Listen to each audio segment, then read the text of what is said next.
In one and all to an oddly dark high noon rant today. The lighting is a little bit odd because we've got that sun situation happening here. Hi folks, Pugs Moran. Hope you had a wonderful Christmas. It's back to business as usual for the next few days. We'll be doing the high noon rant uninterrupted every day this week. Programming note: the Radio Misfits show, which typically airs at 9 o'clock. Myself and James Parker.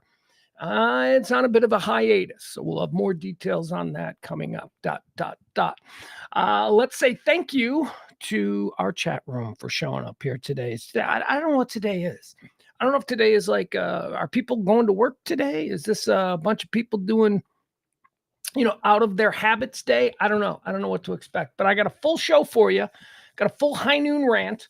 What we do here every day, going on 3 years now, every single day at 12 o'clock, I sit here and I go through all the day's news, headlines, hot topics, current events, all the good stuff.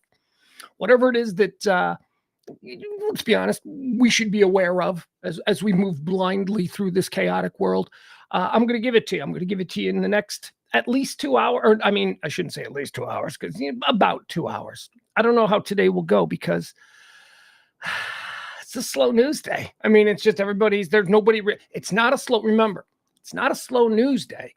There's just not a lot of news people out there working. So shit happens all the time. That is huge news. It just doesn't get covered because, Anderson Cooper's, in Aspen for the weekend. So we don't get news.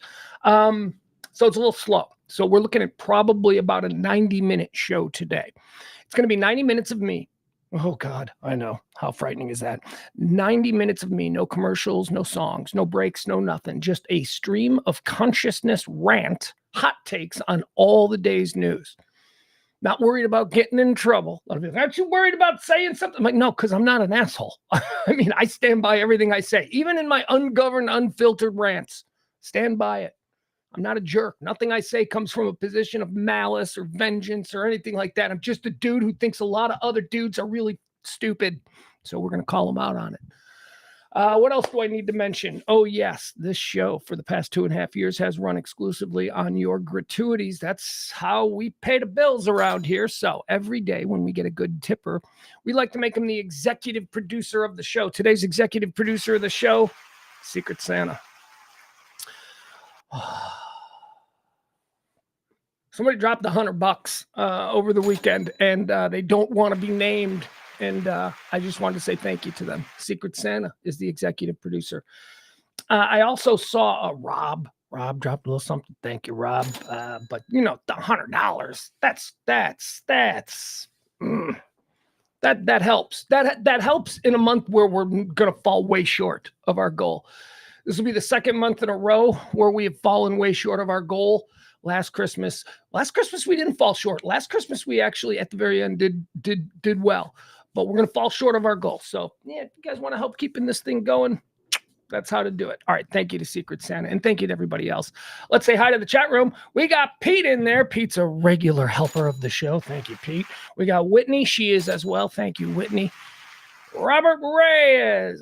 Robert Reyes II. Is Robert Reyes II new? Everybody throw a warm blanket of love and welcoming around Rob. Because we need fresh blood in the chat room.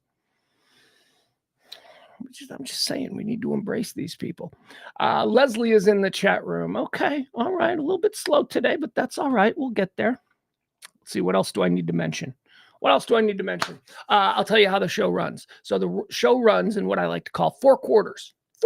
4 separate little segments that all come together to create the overall show. First quarter is something that we call Erstwhile on this day.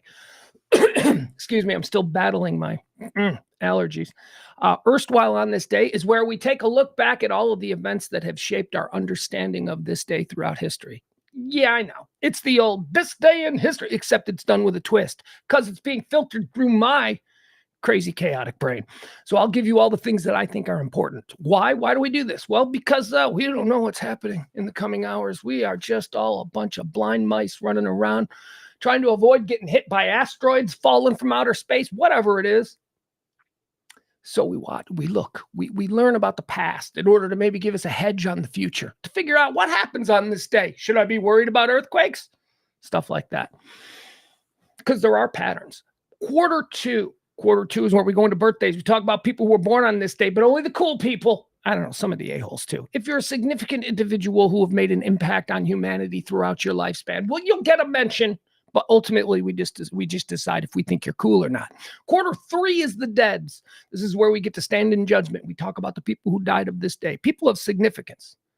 Not everybody. Again, we can't talk about everybody who died on this day, but the ones that I think are interesting, we'll pull from the list and we'll talk a little bit about them. And then we get to decide if they went to heaven or hell. All right. So that's quarter 1, 2, and 3. Quarter 4, that's the bulk of the show. That's where we run through all the day's events, the things that are trending, the hot topics, the headlines, whatever it is that you need to know about that's happening today.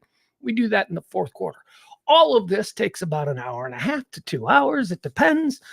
Feel free to get involved in the chat room. Mix it up if you want. It's always fun. Just no fights. You know, we try to be pretty cool people here. We don't do politics. Although, you know, some of the people in the chat room are pretty political, but they're very cool about it. Not in the beginning, they weren't. In the beginning, a lot of you people were trouble, but you get the vibe of the show, man. Come on. This is shit you talk to your neighbor about at the end of your driveway while you're pulling in your garbage cans. You're not getting confrontational here. I don't have any interest in it. So with that said, let's move on. All right, are we ready? Holy crap, what did I just do? Oh, I also need to mention this.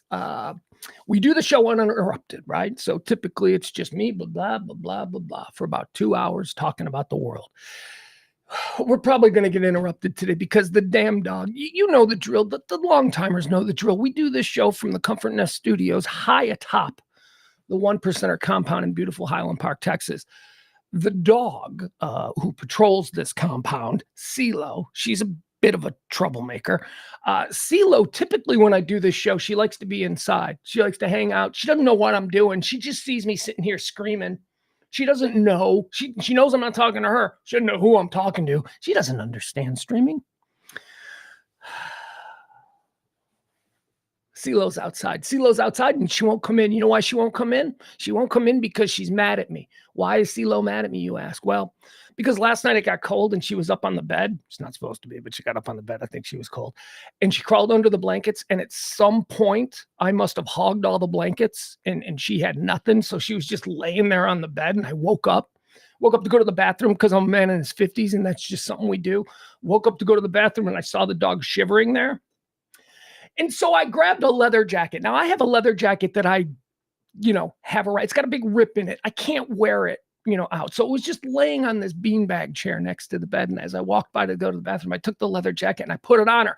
Why? Because I love the dog. I'm good to the dog. I'm like, I don't want you to be cold. I put the leather jacket on her. Oh, she hated the leather jacket. Not only would she not have it on her, she would rather be cold, but then she tore it apart. I fell asleep. I woke up to shreds of, let's be honest, it's pleather. It's not real leather. I'd be angry if it was real leather.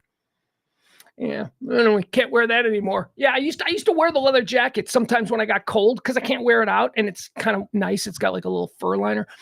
It was nice. And I'd sit there and I'd wear my leather jacket in my underwear while watching TV like a serial killer. That was me. That jacket's gone. And she's mad. And so now she's outside.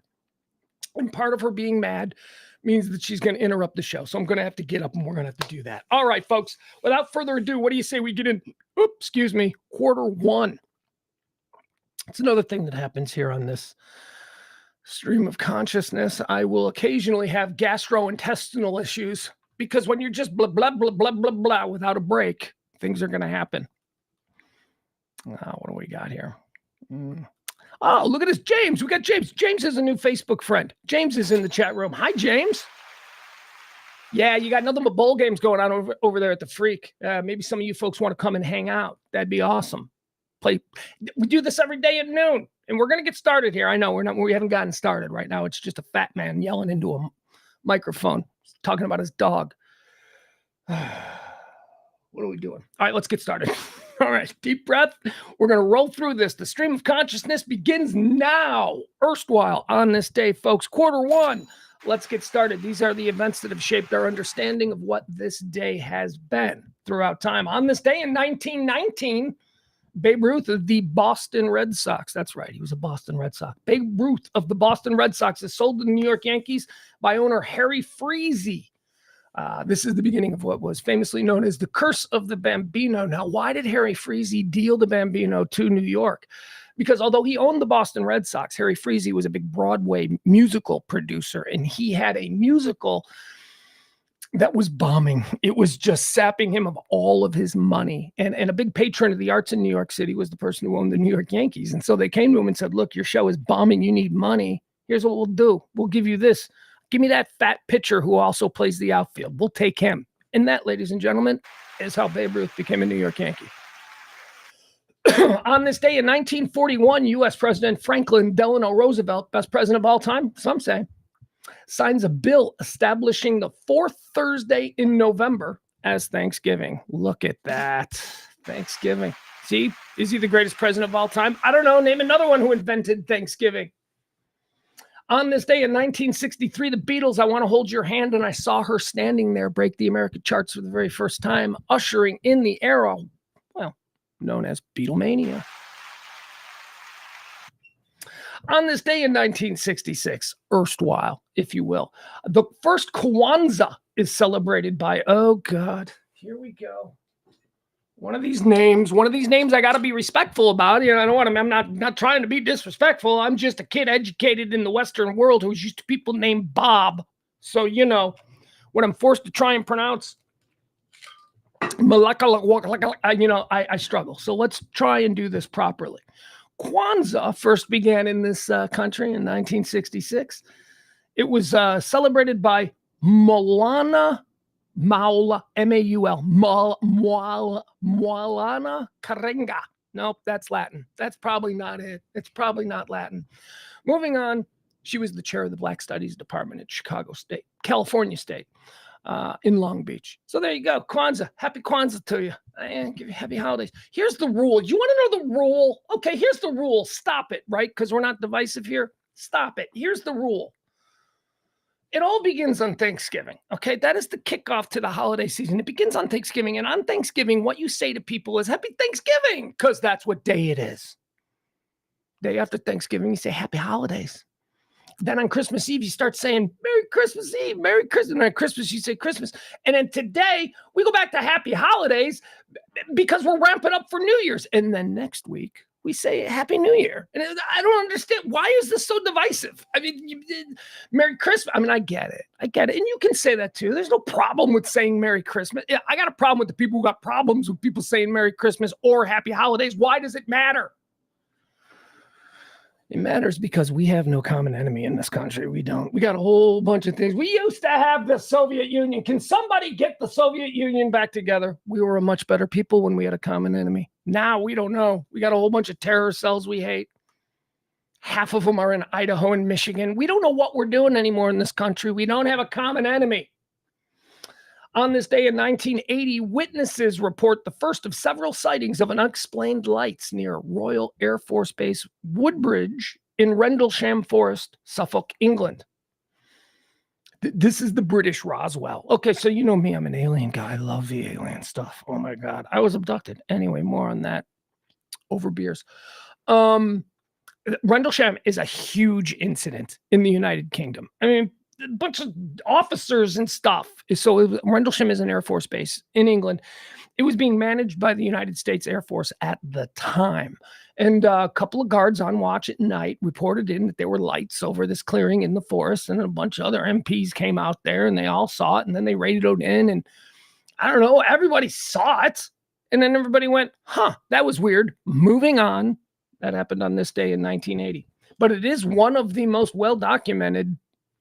I mean, these are military people. These are officers. These are people saw the same thing who had absolutely nothing to do with each other. Like a couple of privates go, we saw lights. You go, yeah, you two idiots are in on it. But then when you get like a colonel, like the base colonel going, yeah, no, I could see it from my window. I looked out my window and I saw. What do you do there? The colonel isn't in on some prank with a couple of privates. You got to go. Something happened. It doesn't have to be aliens, but something happened on this day in 1980 at Rendlesham Forest. That was on the RAF Woodbridge Air Force Base, Royal Air Force. On this day in 2015, you guys, I don't remember this one. This is us here. This is Dallas. I was back in Chicago. It was during my hiatus when I went on sabbatical to my hometown of Chicago for a few years. 2015. I don't remember this, guys. 2015, during the December 2015 North American Storm Complex, a tornado outbreak occurs in the DFW Metroplex. Most notable tornadoes being an EF2, an EF3, and EF4.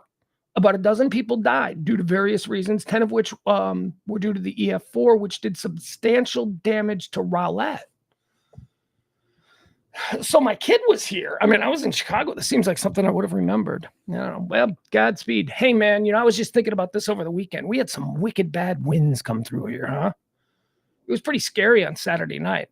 I'm like, oh, this is gonna really hurt Santa's sleigh if these winds keep up. All right, moving on. That's going to do it. Q1 is in the books, ladies and gentlemen. That's what we call erstwhile on this day. Now it's time for they say it's their birthday. I'd like to be able to play Beatles music, but I don't have the rights to anything. So, but you know what? That's bullshit, because today we are going to play music. Every time I play music, the show gets, I don't know what the show gets. YouTube sends me a note and says, your show has been silenced in some kind. And I'm like, I don't know what that means. I don't know. We live in the moment here, right? The chat room is for people right now doing this. Let's go through some birthdays. Celebrating a birthday on this day, born in 1893. Let's hear it for Mao Zedong. Mao Zedong? Mao Zedong. I don't know. I learned about Mao Zedong and Chiang Kai-shek. The Chinese dudes, they started communism in China. Let's do that. Happy birthday. Born on this day in 1921, Steve Allen. Steve Allen's kind of a dude. I like this stuff. We got another dude that we're going to talk about here in a few minutes. I've got a couple of people who I just consider dudes. Steve McQueen, Dave Grohl. Who else do I consider? Chris Christopherson is a dude. Steve Allen is kind of a dude. Steve Allen's kind of an old nerdy dude, but that's okay. Steve Allen plays into my theory that in the early days of television, if you were just moderately talented and standing near a camera, there's a good chance they give you a show and you'd become like an American icon. That could be said about Steve Allen, because I don't know what he did, but here's what we learned very quickly. Steve Allen was a genius. Steve Allen did some stuff on TV in the early days without the benefit of going, well, what did Johnny succeed with? Steve Allen did a talk show. He invented the talk show. Steve Allen was so popular with his Tonight Show. He was the first host of the Tonight Show. But it was like being popular on YouTube in 2006, right? He didn't recognize what it was. So he left, and then Jack Parr came in, and then Johnny Carson. But Steve Allen did some really innovative stuff. Born on this day in 1921. Born on this day in 1927, Alan King. I never got this guy. Was he a comedian? And tell his joke writers, because this guy, he was like the king of the... I didn't get Alan King. Anyway, he was famous, and he was born on this day in 1927. Born on this day in 1939. Here's a cuckoo bird of the highest order. How about Phil Spector? Phil Spector is another one of these guys that when we look at Kanye, I think Kanye's a genius.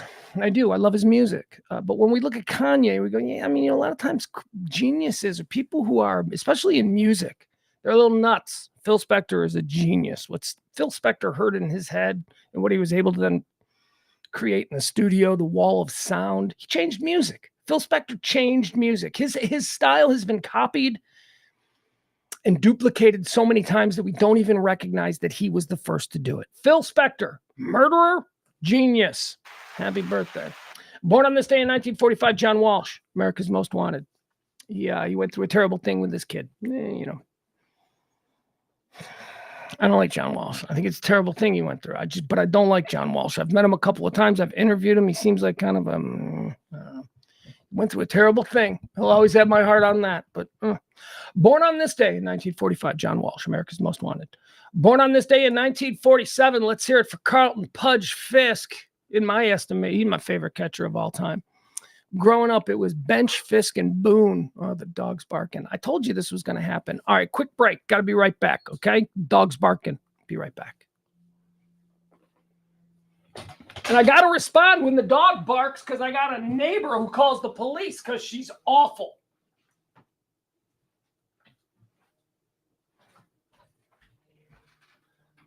All right, get in here. go lay on that leather jacket mess you made. Haven't had a chance to clean it yet. Yeah, we're back. All right, hold on.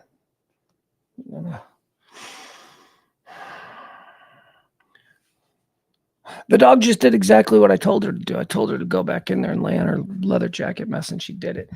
All right, Carlton Fisk, good old number 72. Pudge Fisk, love him. Born on this day in 1947. Born on this day in 1963. Lars Ulrich, Metallica. Lars, the guy who might even talk quicker than I do. Lars Ulrich, born on this day in 1963. Born on this day in 1971. Happy birthday, Jared Leto. I don't know what he is. He's a musician. He's an actor. He's a dude. He's a rock star. He's also a really good actor, man. That's the thing about Jared Leto. I can't like when I think of, what was Jared Leto good in, right? And I'm like, well, I don't know. What was he in? I can't picture him in anything. You know why? Because he's such a good actor. He disappears into the characters so well that you don't even know it's Jared Leto. Did you see House of Gucci? Didn't know that was Jared Leto until the end. I was like, really? Jared Leto's a good actor. Happy birthday to him. Born on this day in 1971. Born on this day in 1986. How about Jon Snow? King of the North. Kit Harington is the actor who played Jon Snow on Game of Thrones. All right, there you have it. Those are your birthdays. We are done with quarter two. We're moving around. I had a pretty good clip here today. Let's check out the dead people, shall we? I'm hot. It's so hot in here, you guys. I'm sorry. I'm having a flop sweat issue because I had the heat on. Because remember, I told you it was really cold in here last night. So this morning I put the heat on blast. It's been really hot for a while. All right. Let's see here. Let's do some deaths. These are the people who have died. These are the people who have died. Jeff Ballard, really good actor. He completely sucked as the Joker. Okay. There you go. Thought he was awesome as the Joker. I actually thought he was the second best Joker, but okay, that's fine. Good for you. Doesn't matter. Because in Jeff's absolute world, him not being good in one role that he knows about means he's not good. Okay, I'd suggest you see Dallas Buyers Club. I suggest you see House of Gucci. I suggest you see, what else did he do? I don't know, man. I disagree with you on the Joker. But I'm going to take it easy on Jeff today. I'm not going to let him trigger me because Jeff spent Christmas in the emergency room. We're very concerned about him. Turned out to be nothing. Apparently, they can't hold their mud there in Iowa. Sorry. I'm just teasing Jeff. He went to the, didn't seem like it was much, but he ruined his Christmas by going to the emergency room. I'm teasing you, Jeff. I'm teasing. All right, let's go to the deaths. Who died on this day? Harry Truman. Harry Truman, he's going to hell preemptively. Why? Because we have a couple hard and fast rules here with the deaths. Politicians go directly to hell. Doesn't matter who you are, except maybe Abe Lincoln. I don't know. We can make a case for that. But it's, I come from Illinois. I know I've read a lot. Abe Lincoln was not this guy. Abe Lincoln was complicated. We'll put it that way. But Harry S. Truman, for any number of reasons, including Fat Man and Little Boy, he's a politician, okay? He's going to hell. Politicians go to hell, actresses go to hell, and football coaches go to hell. Although with Mike McDaniel, remember, we're like, oh, maybe football coaches are changing a little bit. It certainly is college football coaches all go to hell. That we know. All right, moving on. Jack Benny died on this day in 1974. I remember my rule. He's going to hell. Remember my rule about back then, if you were just moderately talented and standing near a camera, you could become super famous. Yeah, well, see Jack Benny. When you look that up in the encyclopedia, there's a picture of Jack Benny right there. Dead on this day in 1977, Howard Hawks. Howard Hawks. He's a filmmaker. He's very highly regarded. He made Mr. Roberts, and I love that movie. So we're going to put Howard Hawks in heaven. That's the only thing that I can go on. He's done a lot of stuff, but Mr. Roberts is the one that I always think of when I think of a Howard Hawks film. Preemptively, heaven. This next one is going to heaven. Welcome this little angel into heaven. And she was. There's no way this one. If there is a heaven or hell, and we're not even entirely sure of that, but if there is a heaven or hell, John Benet Ramsey certainly went to heaven because that was a tragedy. All right, here we go. I'm preemptively putting this next person in heaven as well.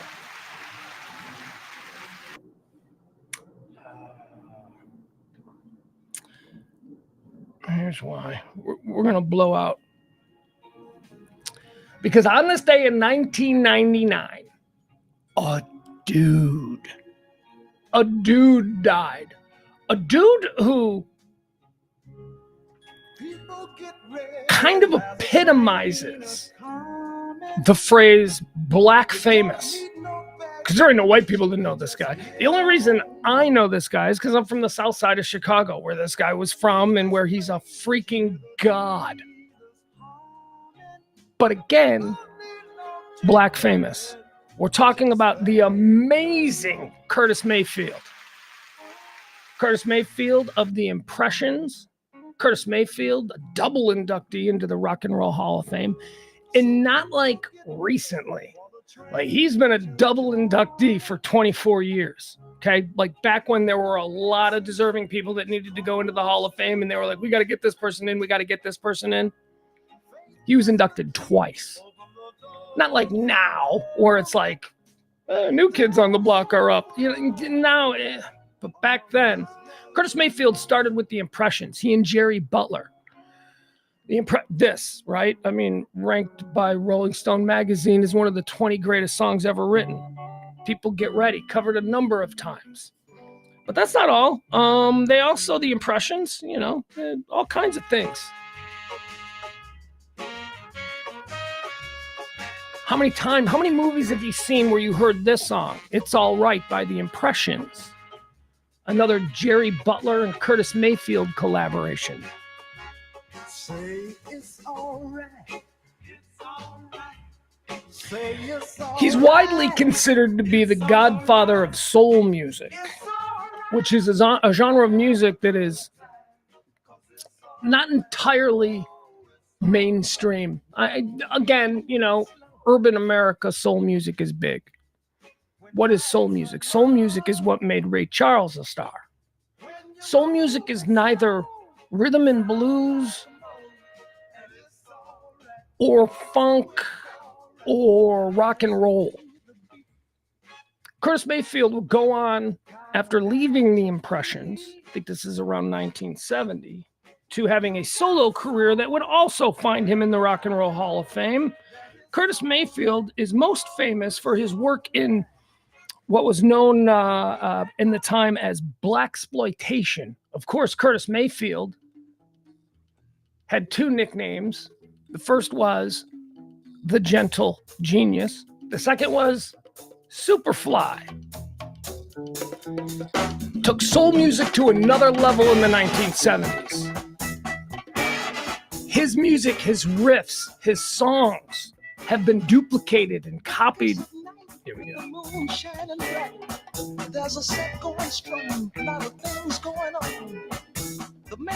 I have a soul page on my Spotify. Cruising around, windows down, Superfly cranked. Middle-aged white guy. That's what I am. Of course, this one as well. Another. How many Jay-Z songs have used it? Well, one. This is, of course, Move On Up. Been sampled dozens of times in hip hop hits.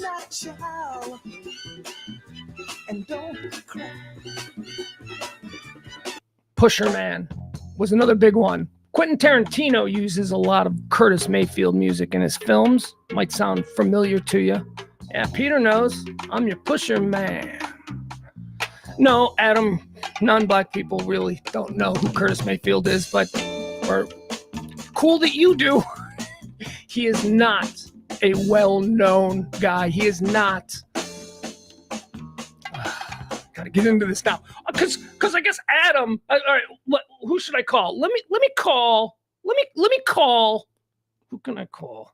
No, I'm not gonna let Adam do this. I'm not gonna let Adam do this.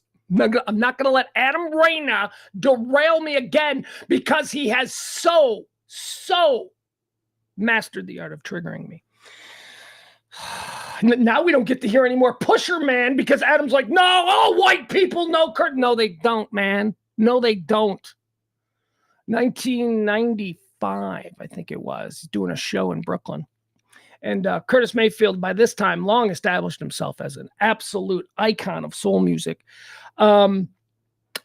A lighting tower fell on him while he was on stage performing, paralyzing him from the waist down. And what did Curtis Mayfield, the dude, do? He performed for another 5 years from a wheelchair. He's a dude, and we should all take a moment today and go, you know what? I don't know anything about Curtis Mayfield. Maybe I should check into him. He is there for me. When you talk about the soul music, socially conscious soul music, Stevie Wonder, Marvin Gaye, Al Green, the Staples, and Curtis Mayfield. That's it right there. Curtis Mayfield, he's in heaven, dead on this day in 1999. I am pleased that Adam knows who Curtis Mayfield is. But Adam knows a lot about music. Adam is not a normal music person. So for Adam to sit there from his perspective and go, everybody knows, that's like when Trump doesn't know something, when he goes, everybody knows, and that means he just found out. That's not what I'm saying with Adam, but it's like, Adam, it's a little disingenuous because you know that you are way deeper into music than the average person. Let's go out on the street and ask an average white guy to name one Curtis Mayfield song. It's not happening unless we run into Peter Lufkin. Yeah, the Isleys were big too. The Isleys are big in the soul world as well. But Curtis Mayfield, let's stay. Curtis Mayfield's awesome, dude. And such a nice man. Like, just a nice guy. Just like everybody. The Gentle Genius was his nickname. That's going to do it. That's quarter 3 in the books. So let's move forward now to all the things that are happening today, right? Let's run through these. Let me say hi to my people. Byron says, I'm gonna have to defend Adam. Pugs took it wrong. I'm gonna go throw up now. No way. I don't care about anything else that just happened because you know me, I live in the moment. I'm fully aware that I can have a little cell in my head go and I'm dead. I'm fully aware that I live in a flight path to love field and that a chunk of frozen toilet poop could fall out of an airplane and kill me at any moment. I live in the moment. And right now in this moment, I have brought together Adam Reyna and Byron. I love it. I don't care. Okay, I'll be wrong. I'll be happily wrong now.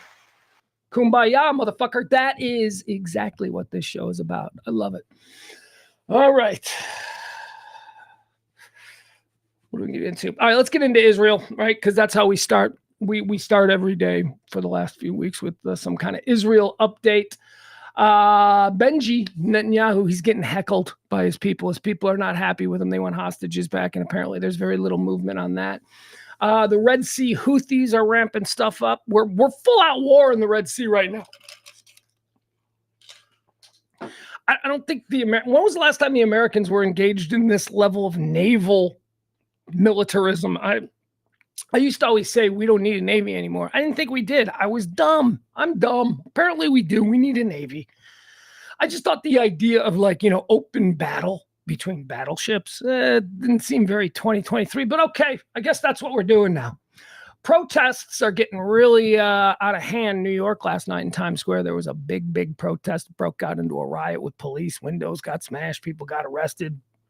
Ambulances were called. Same thing happened, although with less violence in Chicago. Although there should have been violence. Protesters pro-Gaza. Is there anybody that's not pro-Gaza? I hate that. How do I say that? It's not like when I say pro-Gaza, that's not pro-Hamas. Nobody is pro-Hamas. Everybody is pro the innocent people who are just, they were just born in the wrong spot and now they're going to walk around with like one arm because a building fell on them, right? Those, of course, we're pro them. But the people who are protesting in the name of, the people of Gaza, they're not doing it good. They're not doing it good. It's nice. So in Chicago yesterday, they broke off, they blocked off the entrance to O'Hare Airport, on Christmas. And it was, it's a terrible backup and everybody went nuts.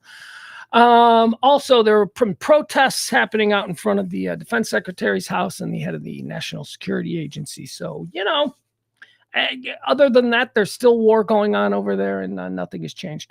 Let's move now to Ukraine. Yeah, we're going to mention the war in Ukraine. We haven't talked about that in a very long time. Ukraine has struck a large Russian landing warship in the Crimea with cruise missiles in an overnight attack that killed at least one person and could hinder any Russian attempt to seize more Ukrainian territory. The Russian Defense Ministry, cited by Interfax news agency, said Ukraine had used air-launched missiles to attack the Crimean port of Feodosia in that, oh God.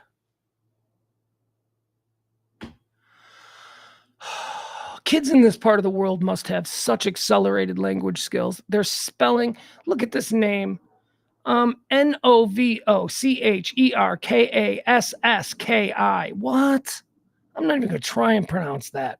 Anyway, here it's a big deal. It's a big deal because it's a significant blow to the Russian Navy. This was a ship that was sort of taking charge of the landing on this part of Crimea, and they blew it up. And it's a big deal. And Russia's actually going, yeah, they blew it up, which means it must be significant because Russia never cops anything. Navalny, speaking of Russia, we're going to get out of the global stuff. And we're going to get back into the funny, stateside stories, the kind of gossip that we like to do here. But Navalny, all right, Alexei Navalny, who is the chief political opponent to Vladimir Putin over there in Russia, he went missing. He's always talking, hey, anybody who talks crap about Putin, they tend to have, bad days. And this guy went missing. He's also the guy they poisoned him. They tried to poison him a couple of years back. He's not the plutonium guy. He's like another. They poisoned him with something else. Anyway, he was missing for like 2 weeks, and then he just turned up. And it turns out that he was missing because he was in transport to Siberia. They got him in some gulag out in Siberia, and he's posting on Instagram, and he's Actually, that's not true. I just said that. I don't know why did I say that. I have no idea why I said that. He's being allowed to talk about it. His words are being published, so I don't know how bad it can be for him over there. He's joking, he's cracking jokes. He's like, this sucks. He's calling himself Grandfather Frost. Like, hey, look at me, I'm in Siberia. Good attitude. All right, there you have it. That's going to take care of the global portion of today's rundown of news events as I attempt to do at least 10 more of these stories. In a stream of consciousness style, Taraji P. Henson is in the news today. Taraji P. Henson, do we know who she is? Cookie Lion. That's who I know her from Empire, from like the first couple of seasons of Empire. The first couple of seasons of Empire were fantastic. It was such a good show. Oh, shut up about your Jussie Smollett. I know he's a D-bag, but honestly, super talented. I remember the first time I saw that kid on Empire, I'm like, okay, he's one of the reasons I watched the show. I was like, man, that kid's talented. He can be like Prince. And turned out to be quite different. But anyway, Taraji P. Henson, Cookie Lion. I loved her too on Empire. She's a good actress. I like her. I'm kind of, me, I like bitches, right? That's my whole thing. It's like, I don't know why I'm attracted to women who are bitches, but I am. It's just my thing. Not bitches, not mean, not cruel. Just like, they have they have an edge to them. They have a coolness about them. They're not foolish. I don't like foolish girls. I like cool chicks. Cool chicks who sometimes can be misinterpreted as bitches. That's Taraji P. Henson. I've always liked her. She's been in a lot of things, Hidden Figures. I just go to Empire because, TV. Taraji P. Henson is talking about, she broke down, she cried. Apparently she's in this new Color Purple movie. And she was giving an interview to Gayle King, and she started crying about how she doesn't get paid any money and, the pay discrepancies in Hollywood, and black women don't get paid in Hollywood. And I feel for her. Halle Berry got paid, right? I mean, I don't know. I don't see it. I believe that there are real institutionalized issues with racism in this country. Things that people think a certain way, right? Okay, so I get that. I just don't think black actresses. I don't get this issue.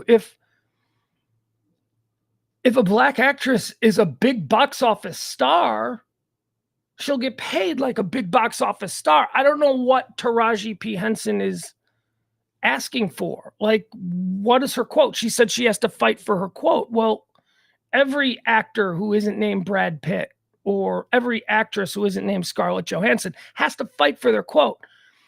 Now, is that it? That I just named 2 white actors? I mean, I see box office receipts as being a meritocracy.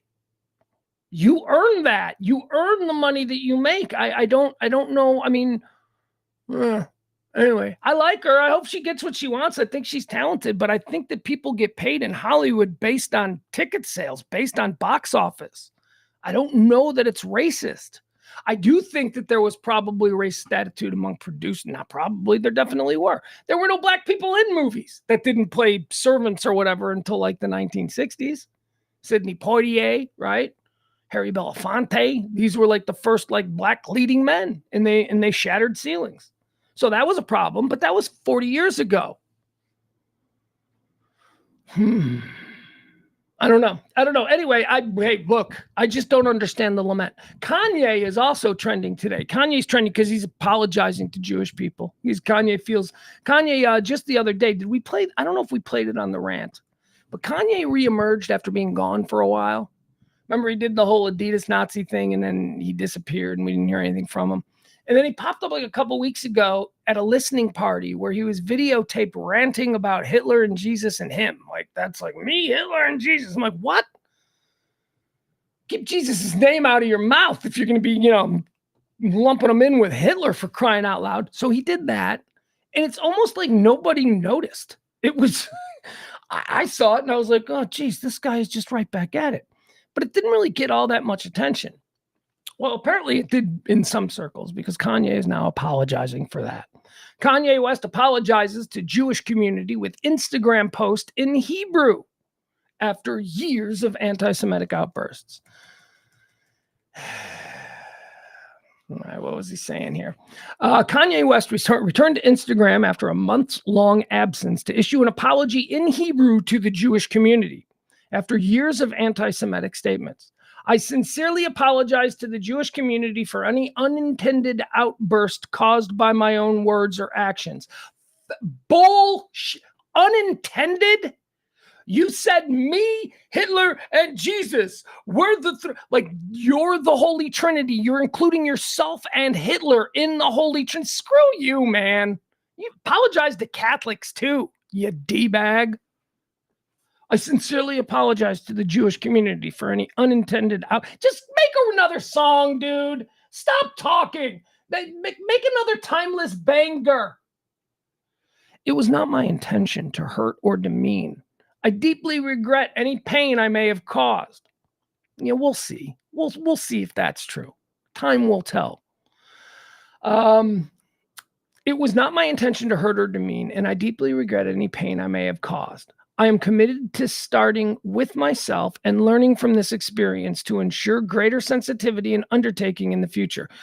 Man, the people who are invested in this guy, because this is not him. This is a PR firm hired by people who are heavily invested in Kanye still being a viably commercial product. That's all. Kanye didn't say it was not my intention to hurt or demean, and I deeply regret any pain I may have caused. I'm committed to starting with myself. He didn't say that. Moving on. All right, we're done. I'm done with Kanye. Make another song, dude. That's it. Just make another song. As I always say, you got to separate the artist from the art.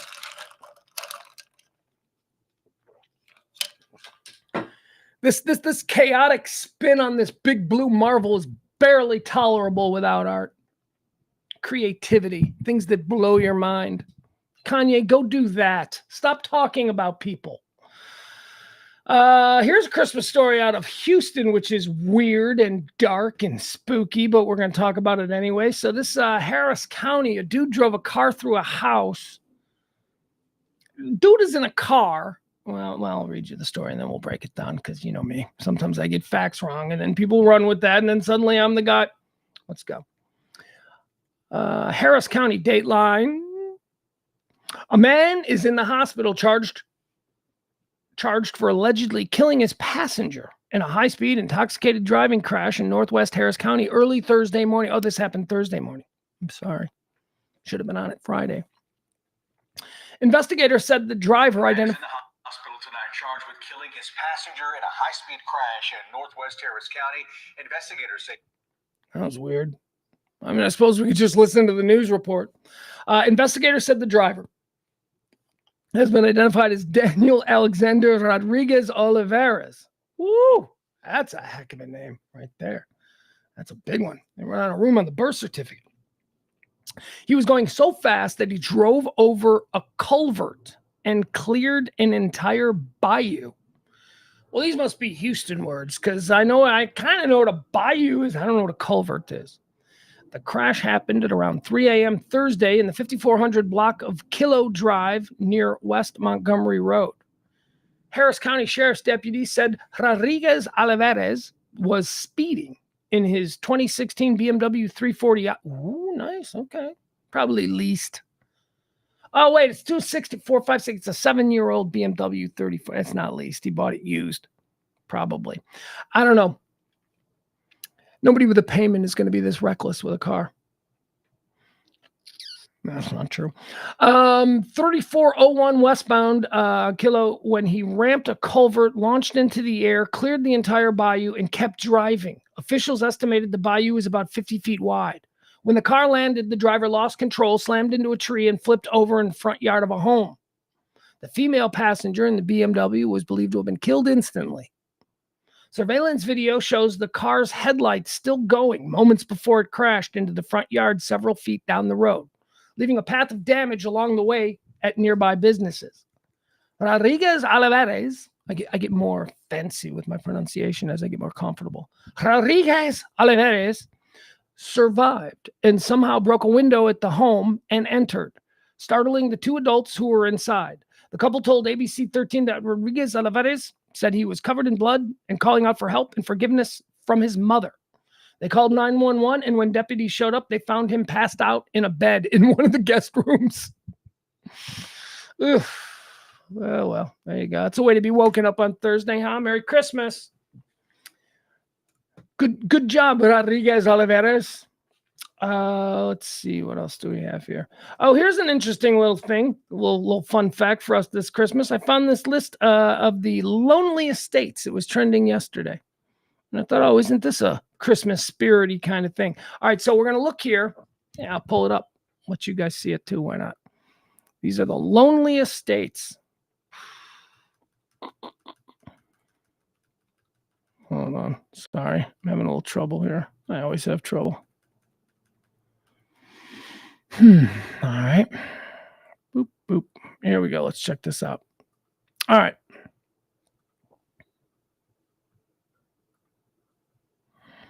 So they're calling this the Loneliest Night Interactive Map. All right, let's see what we got here. Let's check out the lonely states, shall we? All right, here we go.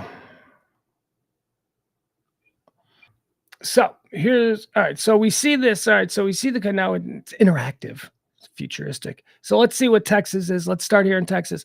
22%. Look at that. 22% of people in Texas. Can you guys see that? I don't even know if you can see that. 22% of people in Texas say that they are lonely. Let's see Illinois.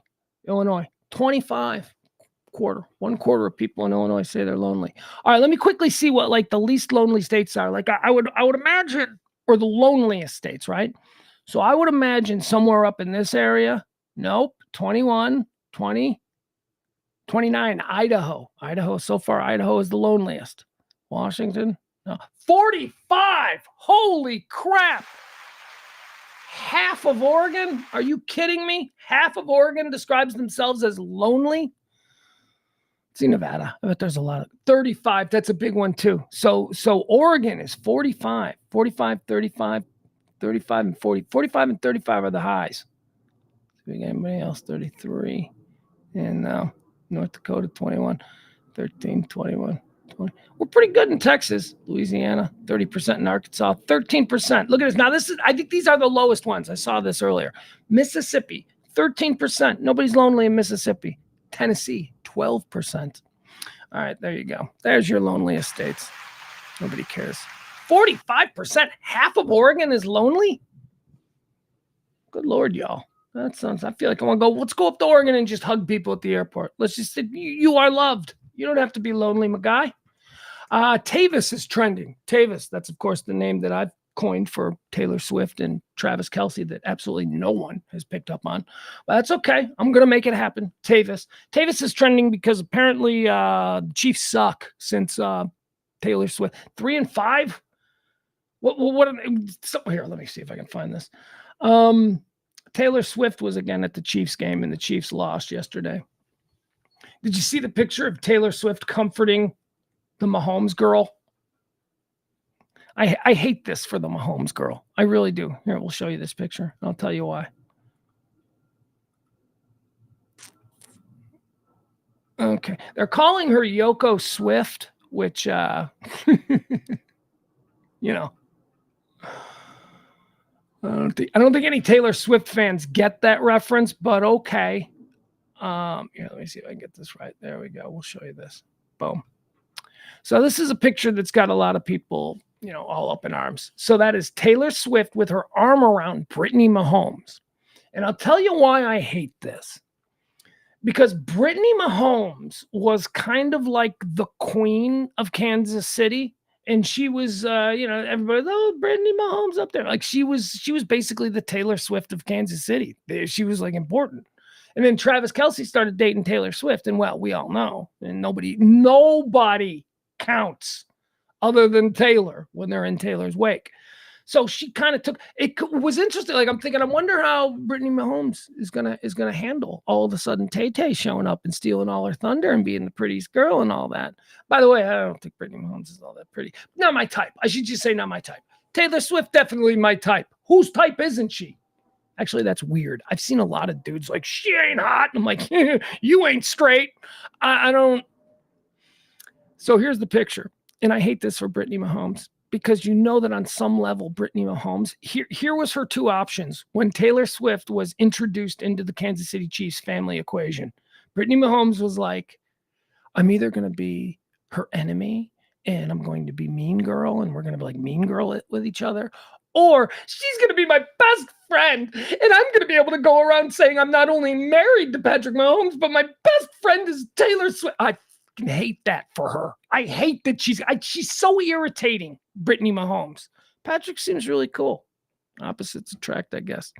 Anyway, this picture here, like this, Brittany Mahomes is going to have this framed because it doesn't matter to her that this is supposed. She's faking. Brittany Mahomes doesn't care that it's 20-14. Look at her. She's just being over dramatic.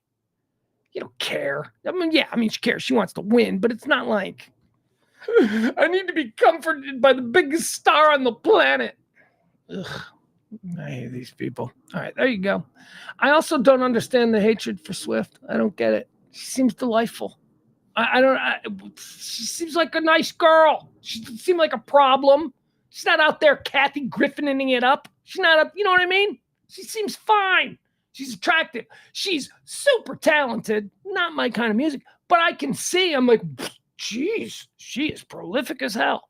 So just stop it with the we're hating on Taylor Swift because football, we're meatheads. Stop it. She has nothing to do with the fact that the Kansas City Chiefs kind of suck. They don't suck. They're just like a mid-tier team when it looked like they were going to be, a dynasty. They're kind of just mid-tier. It ain't Taylor Swift. It's Matt Nagy. There you go. I said it. Thank you. All right, moving on. Here, this is sad. This is okay. So we got a couple that are kind of sad. We got a Dixie Chick. A Dixie Chick died. Not just a Dixie Chick. Founding member of the Dixie Chicks has been killed in a head-on collision near El Paso. Now, she was the Dixie Chick that was kicked to the curb for Natalie Maines, which, hindsight being what it is, nice move because, Natalie Maines is also super talented. Musician Laura Lynch, founding member of the band, formerly known as the Dixie Chicks, was killed in a head-on collision in Texas. TMZ was first to report this on Saturday. Lynch, 65 years old, was killed Friday in a crash after a vehicle attempted to pass another in an oncoming traffic lane near El Paso, Texas. According to reports, Lynch was pronounced dead at the scene. The country music star was a founding member of the Dixie Chicks, now called the Chicks, along with former member Robin Lynn Macy and current band members and sisters Emily Strayer and Marty McGuire. Lynch was replaced as lead singer by Natalie Maines in 1995. The band put out a statement on Saturday. I drank with Natalie Maines once at a bar, just a bar right by her house. She lives like over in Lakewood, or she used to. And she was married to some dude that was on, some actor, some dude that was on Heroes, but he wasn't with her. It was just her and who I imagine was her hairdresser, because it was a gay man. And they seemed to have that kind of relationship where, like hairdresser kind of things. But she was cool. She was nice. She was fun. We drank. We did a shot. Our thoughts are with her family and loved ones at this time, the Dixie Chicks wrote in a video. 65 years old. I've never seen this woman with the Dixie Chicks, but if I'm being honest, I'm only aware of the Natalie Maines version of the Dixie Chicks / Chicks. So there you go. Very, very sad news for the Chick family. Here's another one. Another sad news. This one for, good Lord, man, the Carter family. Not the Carter family. Not the Carter family, not the Carter family, but the Carter family is who we're talking about here. And when I say not the Carter family, I'm talking about, the family that brought us Loretta Lynn and all the Carter family, legendary country music singers. And I'm not talking about the Carter family as in, the former first family of the United States. I'm talking about the Carter family, which would be the family of Nick and Aaron Carter and all of them. Admittedly, the Carter family I know the least about. So you got Nick Carter, you got Aaron Carter, and then you got some sisters, right? There was like a Leslie Carter or somewhere, Lisa Carter. There was something. There was a sister who was also a singer, but she died. She died a long time ago. She died of, I believe it was an overdose. They've all had problems. And then last year, Aaron Carter, who was the little brother of Nick Carter, remember he died in his bathtub of a pill overdose. Well, unfortunately, the Carter family's been hit again. Bobby Jean Carter, sister of Nick and Aaron and all the rest. She's died. She's dead at the age of 41. They have not released a cause of death on Bobby Jean Carter, but Bobby Jean Carter was battling opioid addiction. So,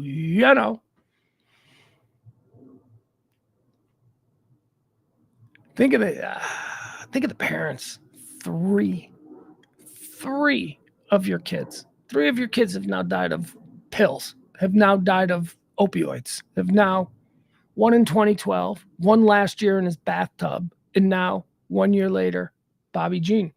On December 23rd, TMZ reported that another member of the Carter family had died. The family matriarch, Jane Scheck, told the outlet, "I'm in shock from learning of the sudden death of my daughter, Bobby Jean."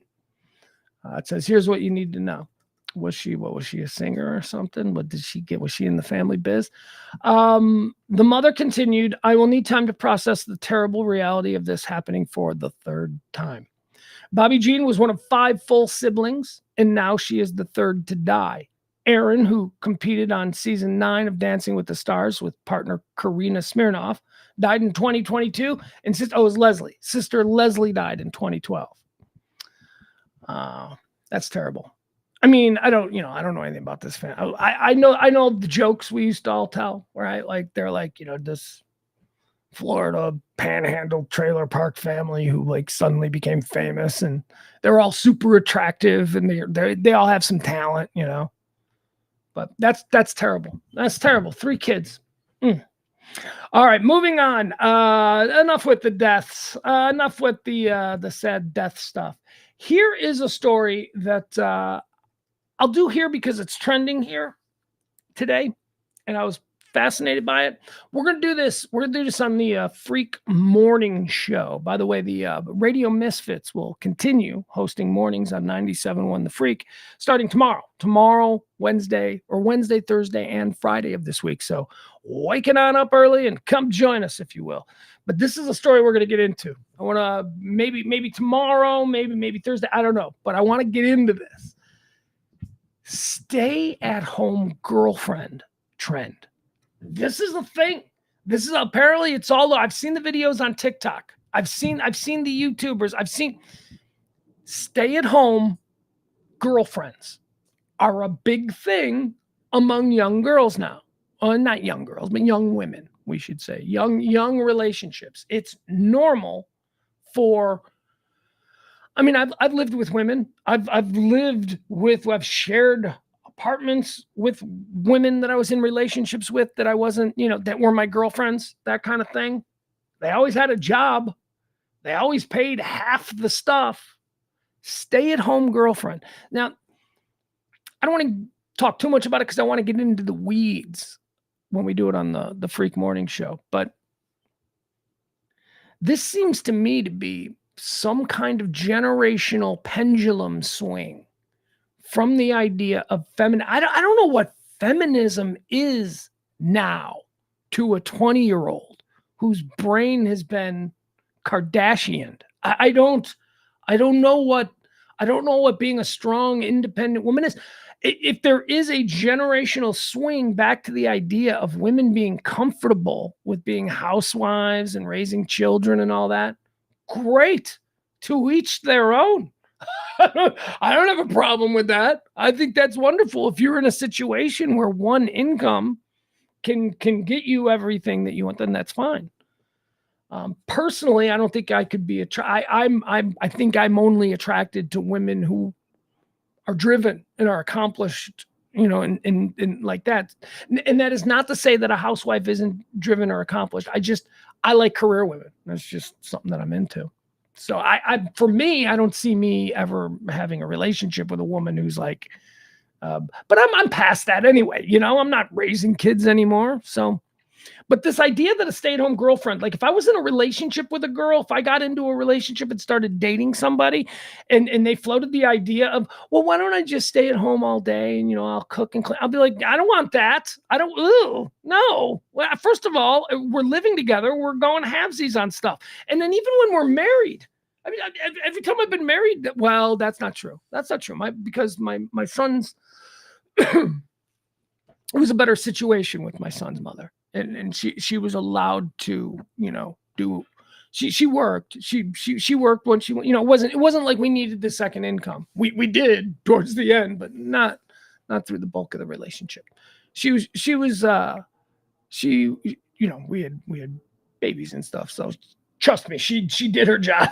She did everything that was required of her.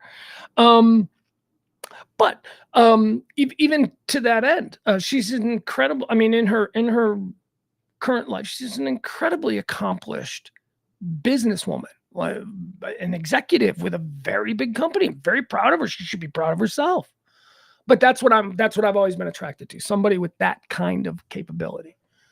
So the stay-at-home girlfriend, I'm sorry, but if I started dating a girl and she was like, yeah, I'm going to quit my job and just live at home, and you should see these videos. We're going to do them I'm going to play them for some girls on the Freak Morning Show. I want to get an idea of what women are thinking now. Because I guess it sounds okay, right? I mean, if you were to just lay that out, like, hey, you don't have to work. The person you're in a relationship with is wealthy enough that they can, give you a nice life. That's what this is, right? Stay-at-home girlfriends. This is not for broke-ass dudes. This has got to be only for kept women. What is this, a sugar baby move? I don't know what's going on. Anyway, stay-at-home girlfriend. It's a very, very big trend. 18 to 24-year-olds, they're all over TikTok. They're talking about it. They're describing what their day is like. 18-year-old girls talking about their boyfriend goes to work and they take baths, but they make them dinner. They make them chicken breast and broccoli. Trust me, most 18-year-old girls don't know how to cook chicken breast and broccoli. I don't know, thank you. That was one of the videos that I saw. She's like, and look what I made him. And I'm like, no, thank you. I go, that sucks. I'd make something better myself. Stay-at-home girlfriend trend. That's where we are. Stay-at-home girlfriends. How about this one? Tucker Carlson, the mother Tucker, is making some news because he did a prank and a bunch of people, didn't realize it was a prank. And now everybody's freaking out. It's pretty clever. I mean, this is not this, look, I think Tucker's unnecessary. We'll just leave it at that. Pugs, what do you think of Tucker Carlson? I think he's unnecessary. But I do think he's good at what he does. And he did something pretty funny and it made everybody kind of freak out. Yeah, I'll show you what he did. We'll watch what he did. He's got that new show. I think it's called The Mother Tucker on X. And he just interviews people on X, on Twitter. And don't mock that. Like, I've seen people go, oh, Tucker Carlson's on Twitter. He's got a bigger audience than he's ever had. Stop acting like Twitter for all its problems. And there's a lot of problems, including the fact that I still call it Twitter. Twitter, for all of its problems, still has a massive audience. And if you can be big on Twitter, you can reach a lot of people. So shut your mouths. Way more people are being exposed to Tucker Carlson through an exclusive deal with Twitter probably than Fox News. The only people watching Fox News are your aunt, your uncle, right? Anyway, moving on. I mean, I would have never seen this if he was on Fox News, but he's on Twitter, so I'm being exposed to it. So here's Tucker. So Tucker Carlson, he did a little Christmas thing. We'll watch it. It's pretty good. Well, make it big. All right. And then we'll talk about what we just watched, okay? Because a lot of people don't know what we just watched. Boom. There he is. Look at him with his sweater. Ugh, this little rich kid. I swear to God, so punchable. You know how I feel about rich kids.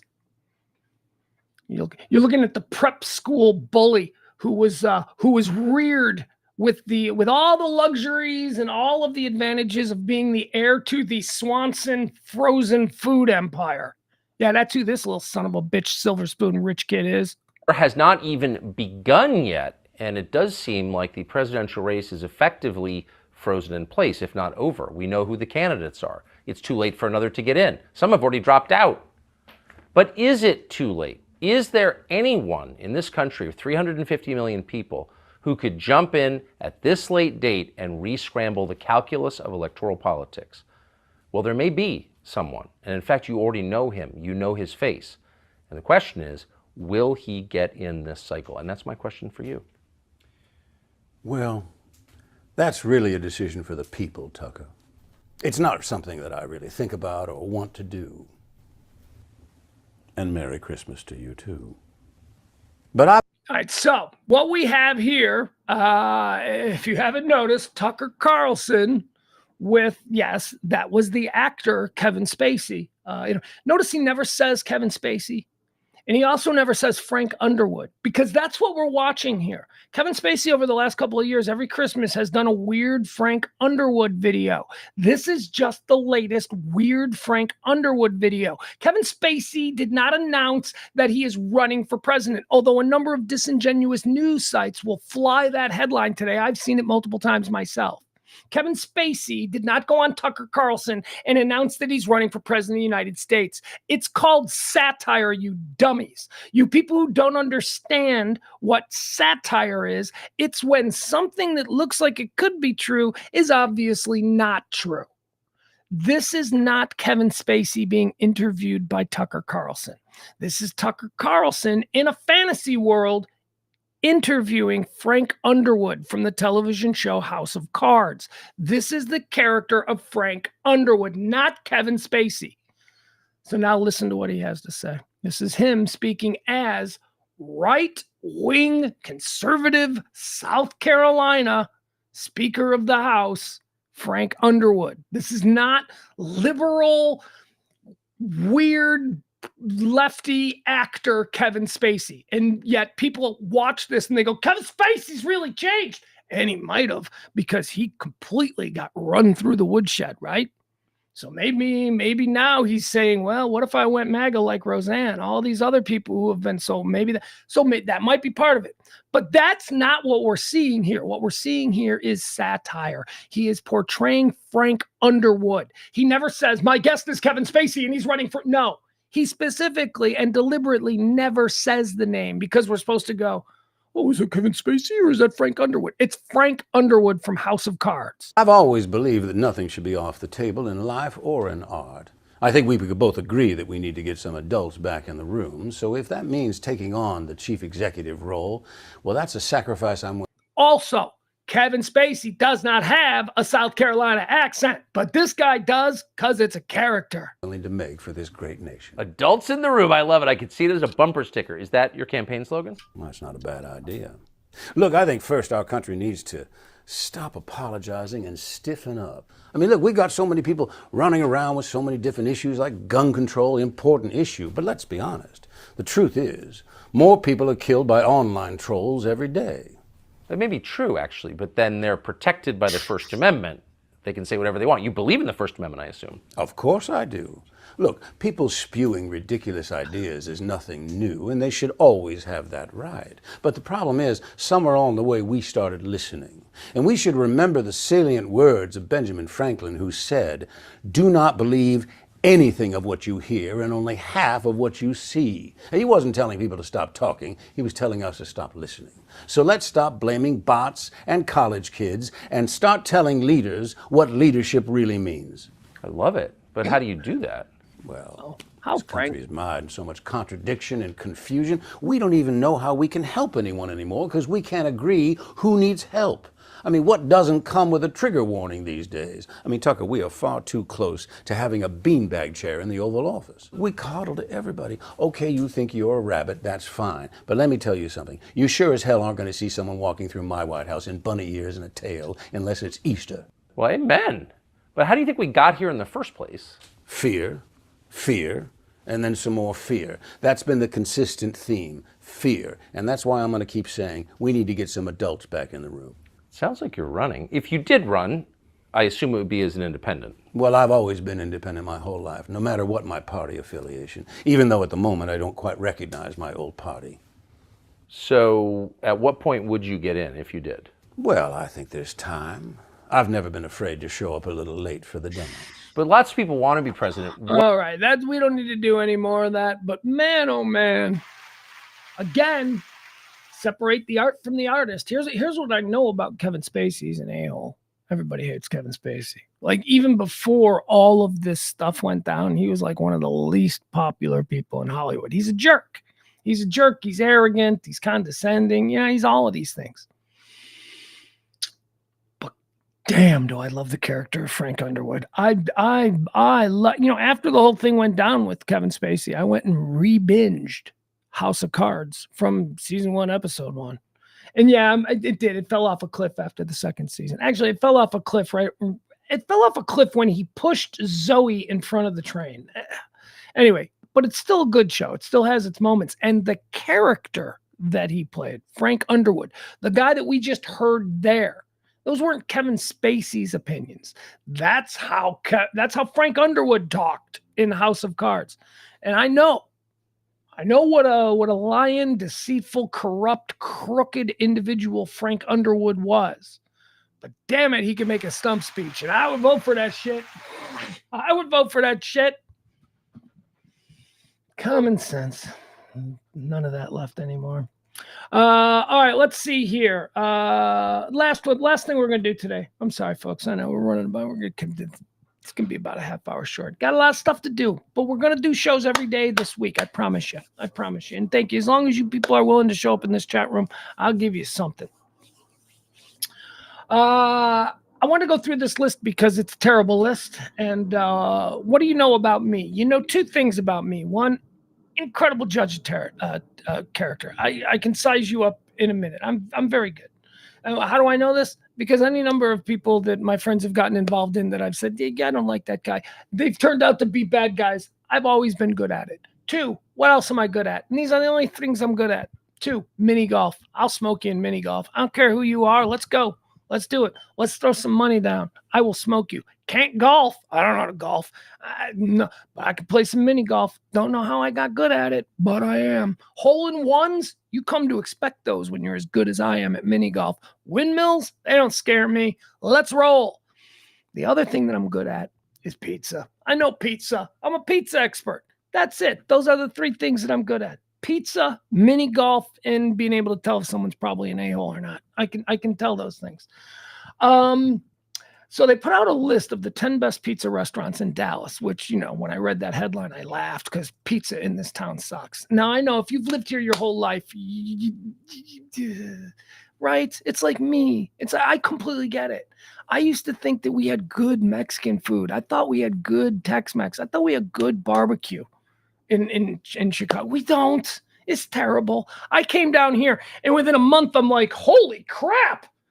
There's a whole, well, that's kind of how pizza is. I mean, where I come from, there was a different pizza place in every strip mall. Some strip malls have multiple pizza places. And these pizza places are not Domino's or Little Caesars or chains. They are all mom and pop places with their own individual family recipes. And it's an incredible assortment of the highest end pizza makers in the world. So kind of like you guys with tacos and Mexican food. You guys, nobody out there. This place is incredible for that. So I am not saying that food in Dallas sucks, because food in Dallas doesn't suck. The food here is amazing. It's just not pizza. I just can't. In all the years that I've been here, I haven't been able to find a passable pizza that isn't called Louis, and I haven't been able to find passable Chinese food. There's just Chinese food here is. When someone goes, I love Chinese food, let's get Panda Express. I go, you don't love Chinese food. If you want Panda Express, that's not what an egg roll is supposed to look like. Maybe in Iowa, that's what it's. Sorry, Jeff, I shouldn't have said Iowa. Maybe in Nebraska, that's what an egg roll looks like, but not in a city that actually has a Chinese population. That's not how they look. Where are the dead animals hanging in the window? And I don't see that when I go into a Panda Express. When I walk into a Chinese restaurant, I expect it to look like the Chinese restaurant that was actually a front for aliens in Men in Black. That's what a Chinese restaurant is supposed to look like, and you know you're going to get something fucked up that is amazing. Stuffed octopus, I don't know, whatever. Electric eel, whatever it is, it's all really good. So let's do pizza. Let's see what people here in Texas consider the 10 best pizza restaurants. This is D Magazine, okay? Some of these might be good. Some of these I don't. Let me tell you this. A lot of these are going to be stupid. Hey, let's take the money from the stupid people by trying to tell them it's fancy. That's the Neapolitan experience. Any restaurant that you go into that is going to serve you Neapolitan style pizza, you're probably going to get absolute garbage that looks beautiful but tastes like garbage. Leaves full things of spinach, not even bad. Oh, but it looks so pretty. And what is with that big thing of buffalo mozz right there in the middle? You want to melt that cheese over the whole thing? Why is all of the cheese in the middle? Don't get me started. So what we're talking about is your heavy lifting everyday pizzas. That's what I look at. Everyday pizzas, working man pizza. Hey, I'm running late. I'm going to pick up a pizza on the way home. That kind of pizza. Blue collar, everyday man pizza, not this Neapolitan bullshit. Well, we have a small for $27. A small pizza for $27. I worked at a pizza kitchen for years. Do you know what a pizza costs? One single large pizza should cost you no more than $3.50. That's everything. Now that's the restaurant. Now we upcharge it, to sell it to you because cooking it and all that stuff. But as far as like raw materials, a fucking blow your mind pizza has probably got about $3.50 worth of, because you buy everything in bulk, but still. So you make that pizza for $3.50, you sell it for $20. That's it. That's the markup. The margins in pizza is amazing. But now you got greedy MFers who are like, what if we just make the pizza look really ugly and then we can charge $40 and we can call it artisan? Ugh. Just give me pizza, man. I just want pizza. I just want something. I'm hungry. I don't want to cook. This is easy. All right, here you go. A place called, what is this? The 10 best pizza restaurants in Dallas. Here's how they started out, though. And by the way, this is D Magazine. Our city is entering a golden era of pizza. I hope so. I truly hope so. And a lot of these places I don't know, so they might be wrong. But I'm just telling you, every time I go to a pizza place in this town that somebody goes, oh, it's really good. I eat it and I go, it's so mid. It is just so not special. Our city is entering a golden era of pizza, an age in which great pies come in all shapes and sizes with all kinds of toppings, square, deep dish, and cracker thin crusts. That's the shit right there. That's what you want. You want the cracker thin crust. Pastrami, bamai, elote. What are we doing? Oh, actually, that might be good. Elote on a pizza. See, I'm not one of these people who thinks that shit doesn't belong on pizza. Like, you get a lot of people who are like, boy, that doesn't belong on pizza. It's a beautiful thing about pizza. Anything can go on pizza. I don't like pineapple on pizza. Yeah, that's cute. I bet you also think Die Hard is a Christmas movie. Those are the kinds of things that people say without even thinking about. If you had a Hawaiian pizza made with pineapple, made by somebody who knew what they were doing, who knew about the flavor profiles of the barbecue chicken mixed with the... I don't even want to get started. Hawaiian pizza is good when done properly. Yes, you buy it in a mall, you're going to be like, pineapple doesn't belong on pizza. Everything belongs on pizza. My problem is what you're considering pizza. Like, you get flatbread. That's not pizza. This is the best flatbread pizza. That's not pizza. I'm sorry. That's not pizza. Anything can go on a pizza, but a pizza is a round thing. I don't even include Detroit style square pizzas. I'm like, I don't know what that is. That's pizza bread. That's like something you got in high school in the cafeteria. Pizza boat. It goes on to say in D Magazine, not so long ago, very little of this about our pizza scene was true. Okay, I can confirm that. Yeah, there was nothing exciting about the Dallas pizza scene. Maybe now, and again, I don't know a lot of these places, so I look forward to trying some. But now it feels like it has been only a few years since we got our first taste of authentic Neapolitan pizza making. All right, so now they're promoting Neapolitan. That's like the worst kind of pizza. Neapolitan is what people who don't know how to make. Neapolitan is the kind of pizza that's made in a restaurant that doesn't serve pizza, but they'll make you a pizza and it'll be Neapolitan and it'll look awful. Pizza restaurants do not. It's such a. But you wouldn't really think about traveling across town to try a new high-end pizza joint. It wasn't destination food in DFW, and you certainly would not have thought of pizza as a diverse food. Diverse? I don't think a pizza. Diverse is pizza is Italian. It's the Italian seasoning combination that is like the connective tissue between all pizza. The difference between just bread with pizza sauce on it is that there is like an oregano, rosemary. There is a whole mix of Italian seasonings. So diverse. It's all changed. The coronavirus pandemic jump-started a Dallas pizza industry that was already beginning to hum. That is so true, because during the pandemic, I worked in a pizza restaurant, and I can tell you that we crushed it. We crushed. Looking at the month-to-month numbers, as soon as that pandemic hit, we were doing twice our business. Then we were doing 3 times our business. Then we have to hire more drivers. It was pretty incredible. Pizza restaurants were making money hand over fist during the pandemic. So for our first ever pizza issue, D Magazine editors crisscrossed the region, sampling Bengali pies in Plano, learning from sourdough masters in Oak Cliff. Sourdough pizza is good. I like sourdough pizza. Now, I know that might be sort of a contradiction, because oftentimes you get the sourdough flavor with the Neapolitan style, which I know, but meeting an Italian piazzolla in Frisco and uncovering an Albanian roots. Come on, let's just get into this. We tried a cheeseburger and pickle pie, found out how to pack dough on an airplane, and encountered a star-shaped crust. We learned what Rhode Island style means, that most of us only try St. Louis style once, and that Dallas even had its own style. But most important, we discovered the very best pizza in Dallas. Here they are in no particular order. All right, let me address something here. It says, we learned that most of us only try St. Louis style once. You're insane. St. Louis style pizza is really good. St. Louis style pizza, Emo's is the place in St. Louis that is really famous for popularizing this kind of pizza. What is different about it? It's a thin crust pizza.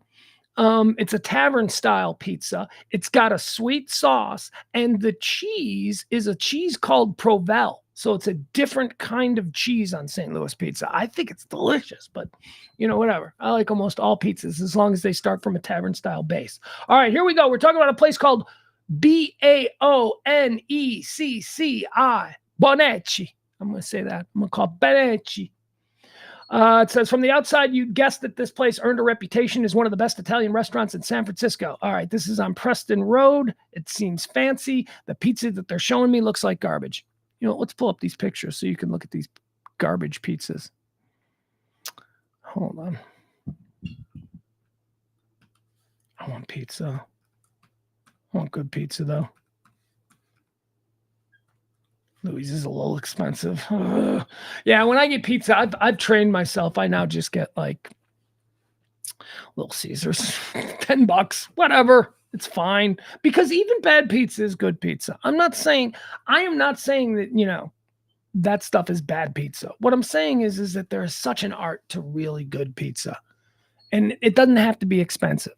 It's like the best pizza restaurant guys, like here, like they all work in these places like this on Preston Road, where it's probably going to cost you $35 for a medium. It's like, what are you, nuts? That's not what a pizza costs. Right here, we'll show you these pictures. I'll show you what looks good and what doesn't look good. In my opinion, telling you, man, I don't know dick about barbecue and I don't know dick about tacos because of where I was raised. It's just how we do. All right, here. Go through this list. Maybe you recognize some of these places. I don't recognize any of them. All right, here you go. So D Magazine, let's look at the first place here. All right, here we go. This is Buoneggi. All right, now look at that. That's Neapolitan style. Those are pears. That looks like bread with pears on it. That looks terrible. Actually, I don't know. It might be good. It might be like, oh, this is good. But it ain't pizza. Really? You call that pizza? And this is probably one of those expensive. Oh, it's up in Frisco. 7151 Preston Road up there in Frisco. All right, a place called Goodbye Horses. I don't know about this place. Where's this? This is, it's here in the SMU area. It says this new opening from Julian Barsari immediately vaulted into the top tier of Dallas pizzas. The SMU Bar's Rhode Island style thin crust is big on flavor, the product of a 3 to 4 day fermentation process, and crispy chewy all the way through. Keeps the topping. I don't know what that is. I don't know what Rhode Island pizza is, but it sounds like it. All right. Zoli's New York. I've had Zoli's New York and it sucks, but it doesn't suck. I shouldn't say suck, but this was one of those places that people were like, you got to try Zoli's. And I'm like, all right. It's all right. It's not, where's the flavor? There is nothing. Neone Pizza Works. I don't know where this is. This is on Davis Street. Is this downtown? I don't know. Let's see. What kind of pizza is this? It doesn't say. Why can't we just have a place called, Vinny's Pizza? It's all these fancy names. Whenever you call your place a ristorante, you can expect to pay at least 15% more than any other Italian restaurant. Ristorante, pretentious bullshit. Stop it. Dough.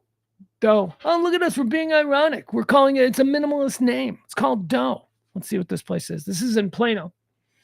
It takes gumption to come up from San Antonio and elbow your way into North Texas crowded Neapolitan scene. Never mind. Moving on. It's another one of them garbage Neapolitan pies. Thunderbird pies. I've had Thunderbird pies. This is Detroit style. I don't like Detroit style, but I had Thunderbird pies and I may or may not have been a little intoxicated and I kind of liked it. So there you go. Had a flavor. I think they use fennel in their sausage, which is a big game changer for me. Most places don't. Most places don't know to use fennel in their sausage. If you're not familiar with Detroit-style pizza, you might initially be surprised that sauce is laid down in stripes on top of the cheese. The versions here are total delights. We don't know how they get the bottom so crispy and bubbly. The secret is probably unhealthy. And we also love the way the cheese is spread over the very edges. Okay, there you go. Good for them. I've tried Thunderbird pies, and I remember thinking that I liked it. Cavalli. I don't know what this is. They're got an Irving and a McKinney location. What kind of pizza are they doing here? Cavalli. The Irving location with its generic wood banquettes and scattered pizza peels hung over the orange walls feels disappointingly like you're inside a vintage Pizza Hut. That's terrible pizza too, by the way, Pizza Hut. I mean, you ever wanted to taste pizza that tasted like nothing? There you go. But the art is behind the counter, where you can see flaming logs in the tilled forno and the pizzola's gloves through the nearly translucent dough. Oh, another Neapolitan place. Nope, won't do that. Frisco. Here's another location in Frisco, or there's one on Greenville Avenue. Pizzeria Testa. All the Italian expats we have met in Dallas swear by the pies that come out of the wood-fired ovens here. I don't really have a problem with a wood-fired oven. My issue with how you're cooking the pizza is that it's got to be so hot. It's got to be well over 400 degrees, and you've got to. A lot of people don't. They like to slow cook. I've had pizzas that are slow cooked and the dough gets soggy. You want a crispy crust, and you need a big ass oven master. That's the kind of pizza oven that I would get. You need a big old oven master that is used. You never buy a new pizza oven. You buy a new pizza oven, and it's years and years before you get the proper crust built up in there and the proper. There is a difference in taste. As a matter of fact, the best pizza restaurants in the world scour failing pizza restaurants to buy their ovens because a brand new oven typically turns out a lame pizza. You know who buys brand new ovens? Little Caesars, Domino's, Papa John's. They buy brand new ovens. You know who don't? The best pizza place you've ever been to. The best pizza place you've ever been to probably has an oven that's 50, 60 years old. Yep, that's the trick. And the water. The water is a big part of it too. You have to have water that does a certain thing with the dough. You have to have water that interacts with the dough in a specific way. And oddly enough, there are different parts of the country where the water isn't good. Texas is one of those places. I've had friends who've tried, restaurateurs who have tried to do pizza, and they're like, we can't. We don't have the water. We have to get the water sent down from Chicago or New York, or it's a different the way. I know that sounds crazy, but it's true. It's true. All right, let's keep going. Eno's Pizza Tavern. Eno's, and I feel like I've been to Eno's, but I think there's probably a number of pizza places throughout this country named Eno's. Eno's was an early part of the Bishop Arts District's Renaissance, occupying a cozy 2-story brick building on the main drag before it was packed with people. It took some risks by doubling down. What kind of beer they got? Well, let's see. It took some risks by doubling down on craft beer a few years before the trend reached Dallas. It didn't skimp on the pizzas either. Theirs is a Chicago-style tavern. Here we go. I will go to this place. It's been my dream to popularize tavern-style pizza in Dallas for 20 years because you just couldn't find it. Now we're starting to hear it pop up. We're starting to hear places offering tavern-style pizza. What is tavern-style pizza? Tavern-style pizza is a ultra thin. We call it paper thin. It's a paper thin crust, like a potato chip almost, and at times the same consistency.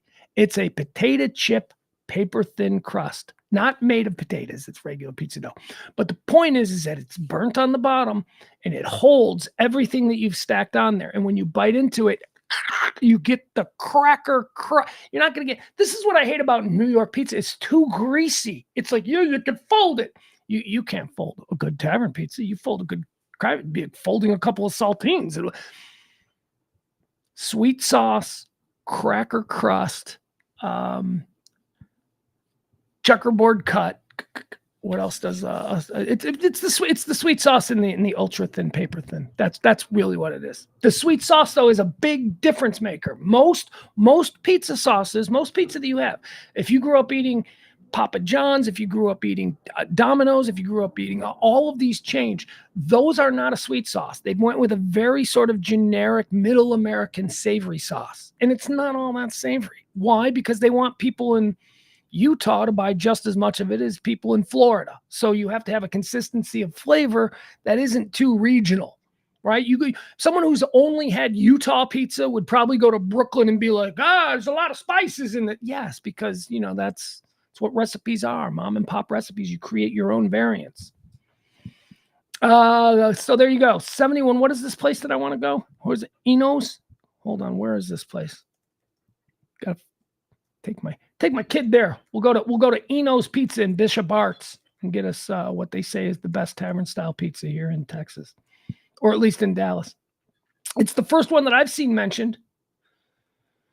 Okay, so then they go into the different kinds of pizza. Okay, so here are the categories, all right? So here are the categories of pizza you might hear. Chicago deep dish. It's a firm crust with a vertical sides holding in layers of sauce, toppings, and cheese. Can take up to 45 minutes to bake.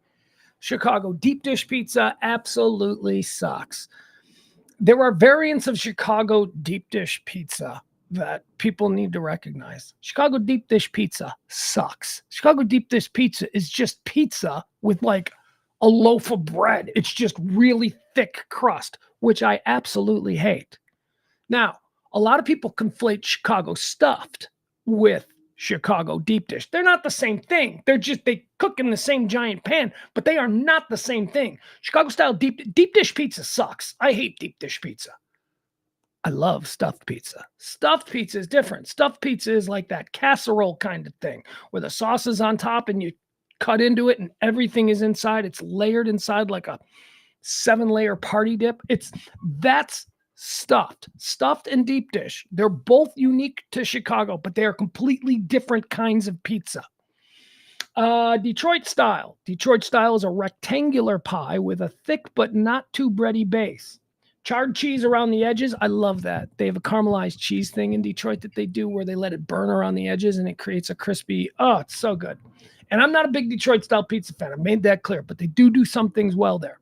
A rectangular pie with a thick but not too bready base, charred cheese around the edges, and crisp golden bottom. Sauces on top of the cheese. This is interesting about Detroit-style pizza because Detroit is one of the most impactful cities for pizza in this country. The two biggest pizza companies nationwide are Little Caesars and Domino's. Both of them come out of Detroit. Both of them are Detroit pizza places, Domino's and Little Caesars. Neither of those pizzas are Detroit style. That is not Detroit style. Jets, I think Jets is a national brand. Jets is Detroit style. What else? And I think Little Caesars now offers Detroit style. Like, even though they're a Detroit pizza company, they now suddenly they're offering a Detroit style.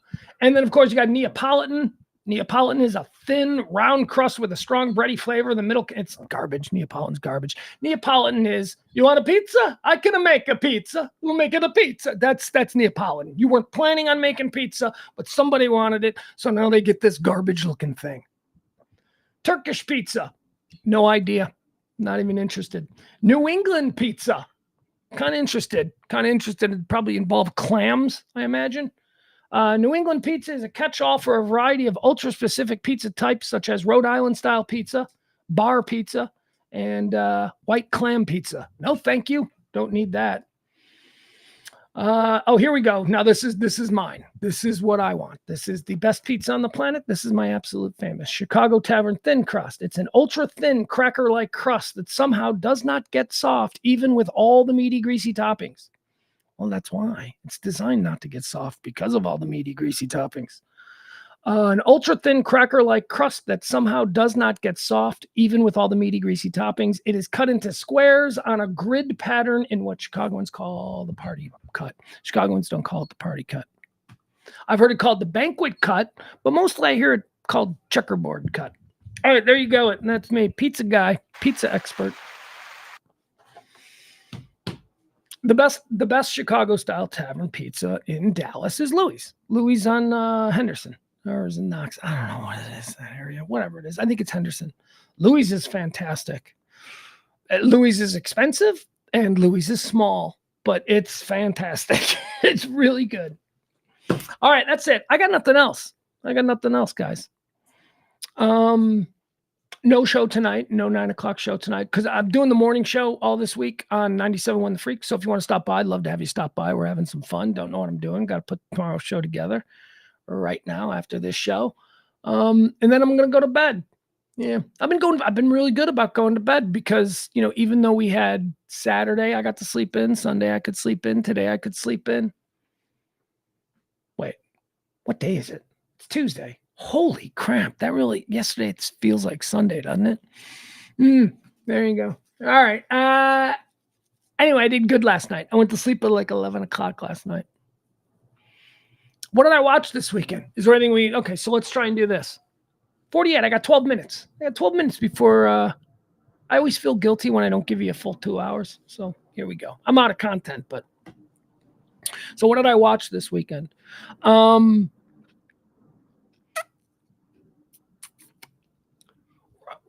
Rebel Moon, right? Isn't that the Rebel Moon is the Zack Snyder movie on Netflix that was released on Friday? Zack Snyder pitched this as a Star Wars movie, but they went, I don't know why they said no. So he just went, well, it's a really good story, so I'm just going to make it as, its own thing. Who's in it? Is there anybody in it? Like, is there anybody in? I'm trying to think.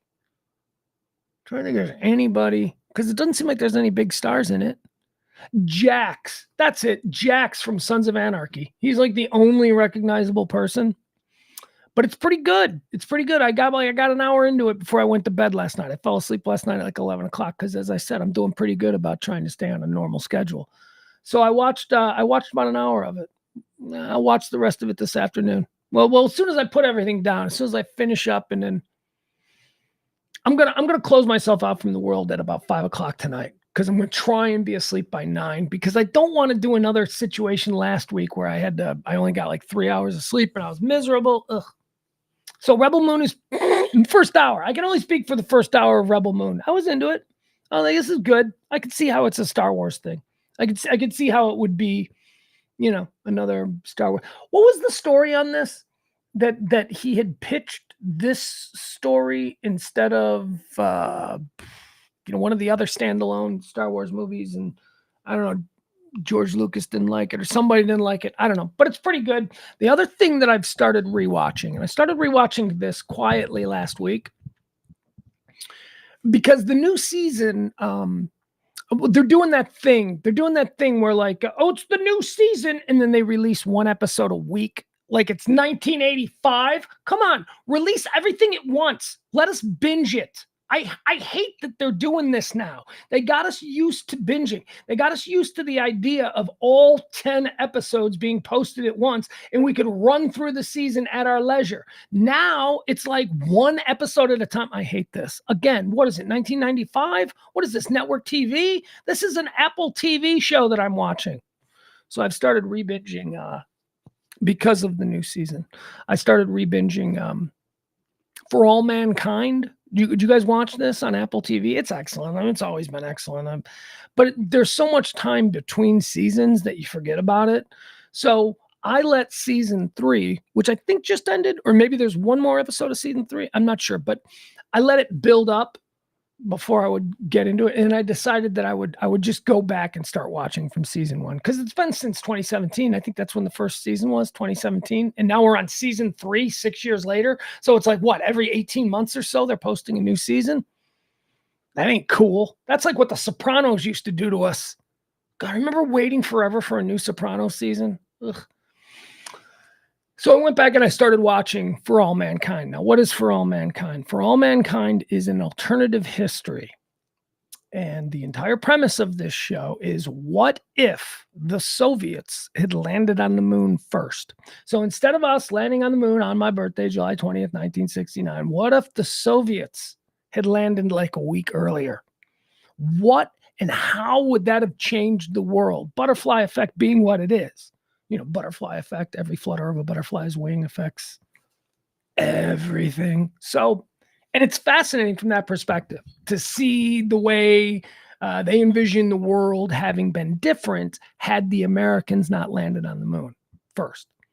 So one of the big things is that the moon became a real thing. In this alternative history where the Soviets land on the moon first, the Americans lost the race to the moon, but because it was the Cold War and because you couldn't admit that you lost anything, the Americans kind of, in the world, in the universe of For All Mankind, the Americans kind of moved the goalpost and like said, well, it wasn't about getting there first. It was about settling the moon first. So what happened in real life was we won the race to the moon. And then when that was over, it was like, we won. It's like trying to repeat and win a Super Bowl. After you win that first one, you're kind of satisfied. You're not really trying as hard anymore. And that's what this series basically goes off of. That what happened in reality was we won the race to the moon, and then we just didn't really do anything else because the Soviet Union couldn't keep up. There was nobody pushing us. So we got distracted by other things. In this show, because we don't win the race to the moon, we then say, well, we're going to be the first to settle the moon. So it's all about that. It's fantastic. It takes place over the course of 3-4 decades. I think we're in season 3 now. I think it's the late 80s.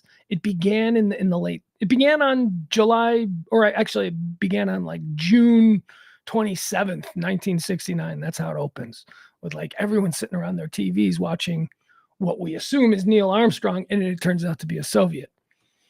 Highly recommend it. Highly recommend from For All Mankind. It's terrific. So good. Oh, the other thing that's so good about it that I really appreciate is that because it's an alternative history, it does have one foot in the real world. So it's all real people. Like yes, the main stars are fictional astronauts, right? However, they're all based on real NASA astronauts. And if you're like me, if you're obsessed with Wikipedia on shows, when you're watching the show, you just click on the character that's being portrayed, and it tells you who it really is based on. It's like, well, this character is based on this person. And then you learn about this person. It's fascinating. And then there are also real people, like, Nixon is real, and, Neil Armstrong and Buzz Aldrin, and, Deke Slayton. Deke Slayton is like one of the main stars of the show. He's a very real man. He's a very real person. So it's interesting in that regard, too, the way they take real people in real situations. For instance, Deke Slayton famously was one of the Mercury 6 astronauts. He was one of the original astronauts, but because of a heart issue, he was grounded, and he was never allowed to fly in space.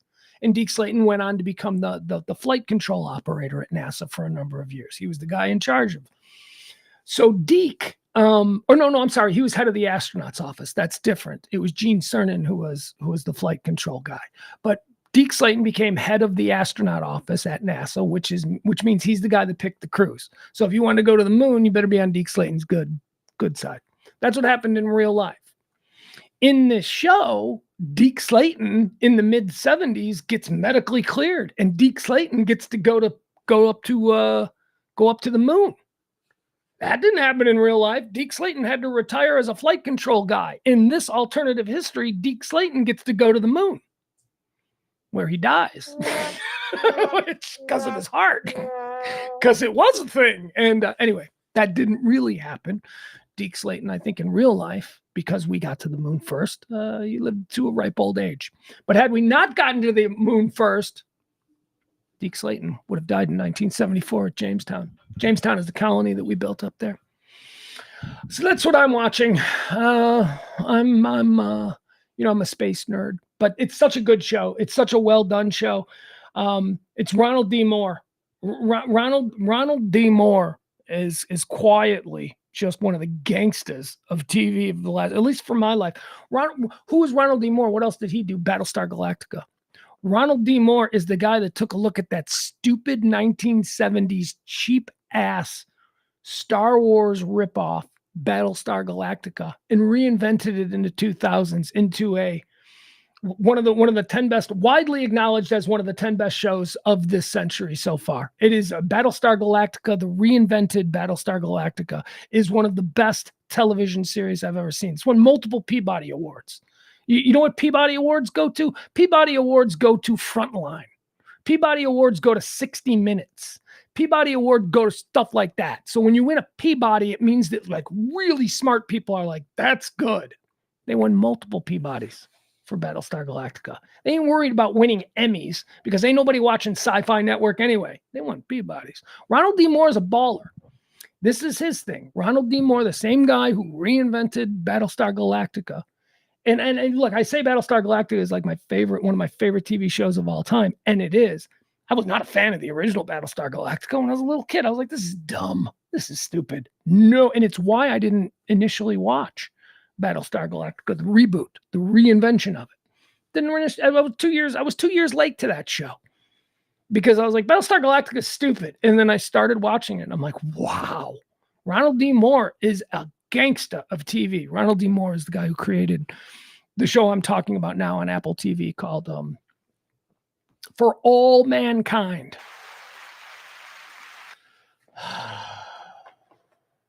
2 minutes. I'm trying to stream of consciousness to the 2-hour mark, which now I'm reminding myself that it probably wouldn't be a full 2-hour mark. Because I started at like 5 after. So I apologize. All right, guys, we are out of here. See you tomorrow at noon. Still don't have a closing theme. We got Peter's song. I gotta make Peter's song more readily available. I apologize. Morning show tomorrow. Freak 97.1 The Freak. Join me. Surprises. I'll just say join me. The Radio Misfits with me tomorrow morning, 6 a.m. on 97.1 The Freak here in Dallas, Fort Worth. Filling in for the boys on the downbeat. They're so nice. I appreciate it. And then we'll back here again tomorrow at noon for the high noon rant with me, Pugs Moran. Tip the show if you can. That'd be appreciated. Here, I'll put that up for a second, just in case anybody wants to help this show continue. There you go. That's how we make it. We are so far off the pace this month, we're not going to make it. So just whatever you can do, I appreciate it. We love you, and we will see you back here tomorrow morning on The Freak, if you're so inclined, but definitely here on the RadioMisfits.com platform. Tomorrow at 12 p.m. The rant is done.